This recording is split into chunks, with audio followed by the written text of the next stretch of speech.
Sabe aquela transferência gigante de um jogador que vira notícia no mundo todo? Então, por trás de cada uma delas tem um novo tipo de estrategista. É uma galera que quase nunca aparece, mas que está literalmente redesenhando o jeito como os times são montados. O analista de mercado. E é nesse universo que a gente vai mergulhar agora. Vamos entender quem são esses profissionais, como eles trabalham, o tamanho desse mercado global em que eles atuam e, o mais importante, como essa visão focada em dados está moldando o futuro do futebol. Bom, vamos começar pelo começo, né? Afinal, que função é essa? Quem são esses profissionais que viraram peças-chave nos bastidores dos grandes clubes? Primeiro de tudo, é super importante a gente esclarecer uma confusão bem comum. O analista de mercado não é a mesma coisa que o analista de desempenho. Pensa assim, o de desempenho olha para dentro de casa, analisando os próprios jogos do time. Já o de mercado, como o nome já entrega, olha para fora, buscando talentos em outros clubes. A missão deles, como resumiu muito bem o analista Felipe Marques, não é só achar jogador bom. Isso até que é fácil. O difícil é encontrar o jogador certo. Aquele que é a peça que falta no quebra-cabeça tático do time, que se encaixa perfeitamente nas necessidades do clube. Tá, mas e na prática? Como é o dia a dia desse trabalho? Como é que eles transformam um monte de observações e dados brutos numa recomendação de contratação? Vamos espiar esse processo. O fluxo de trabalho é bem metódico, quase cirúrgico. Tudo começa com um monitoramento de ligas e campeonatos específicos. É um trabalho de vigilância constante. Quando um talento chama a atenção, ele é identificado. A partir daí, o negócio fica sério. Começa uma análise aprofundada onde o jogador é totalmente dissecado. E o resultado final? Uma apresentação para a diretoria, com um relatório completo. E aqui a gente vê o nível de detalhe da coisa. Não é só falar, precisamos de um atacante. É definir o perfil exato. Um atacante de referência, aquele pivô forte na área, é uma peça tática completamente diferente de um atacante móvel, que flutua e cria espaços. É essa precisão que faz toda a diferença.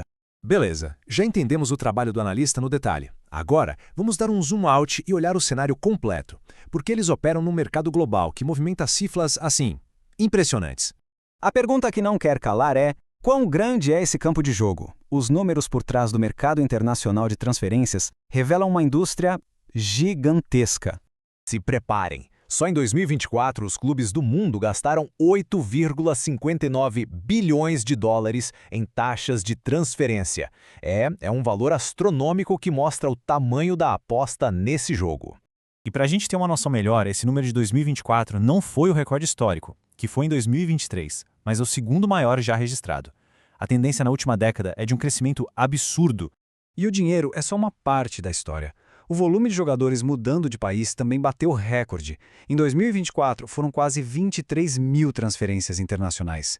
É o maior número da história. Muita gente mudando de time. Agora, por trás desses números enormes, se escondem umas dinâmicas bem surpreendentes. E é aqui que o trabalho do analista se cruza com as regras não escritas desse mercado. Olha só que dado interessante. Isso aqui praticamente vira de cabeça para baixo o que a maioria das pessoas pensam sobre o mercado. A imensa maioria dos jogadores que trocam de clube entre países, mais de 63%, estão na verdade sem contrato. É isso mesmo. Aquelas negociações de milhões de dólares que a gente vê na TV são a minoria. O grosso do mercado está em encontrar talentos que estão livres, o que torna o trabalho de prospecção do analista ainda mais crucial. Outra ferramenta que está cada vez mais na moda é a tal da taxa de venda futura, ou sell-on fee. É basicamente um jeito do clube formador continuar lucrando com o sucesso de um jogador, mesmo depois de já ter vendido ele. E os dados mostram como isso é uma estratégia de longo prazo.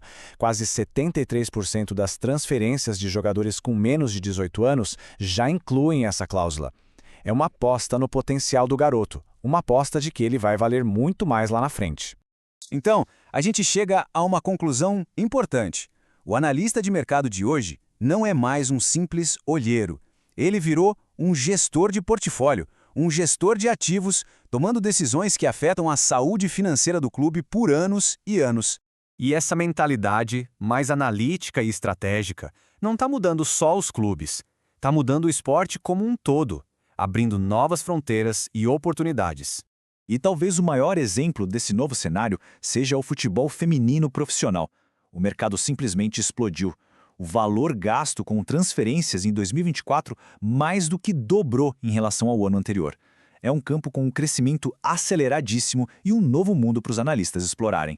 E não é só achismo, não. A própria academia já reconhece essa mudança. O analista de mercado está se firmando não como um coadjuvante, mas como um agente estratégico central na engrenagem do esporte moderno.